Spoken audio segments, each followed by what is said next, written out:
বাংলাদেশের গত 5 দশকের মধ্যে এই রকমের প্রেক্ষাপট আমরা পাই নাই।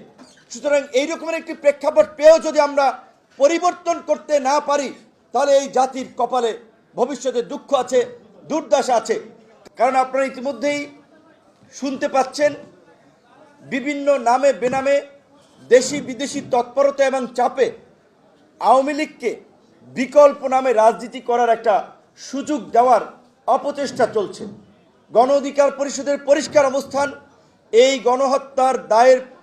গণহত্যার পরেও, এই মানবতা বিরোধী অপরাধের পরেও আওয়ামী লীগ নামে এদেশে কোনো রাজনৈতিক দল রাজনীতি করার অধিকার রাখে না। আমরা শুধুমাত্র এককভাবে নয়, এই দাবির পক্ষে আরও জনমত গঠন করার জন্য অপরাপর রাজনৈতিক দল সংগঠনের সাথে কেন্দ্রীয় পর্যায় থেকে আমরা আলাপ আলোচনা চালাচ্ছি।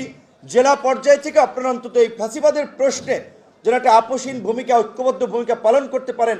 অপরাপর সংগঠন এবং দলের সাথেও গত 16 বছরে তাদের যে বিভৎসতা, তাদের যে নির্মমতা, সেগুলো আলোচনা করবেন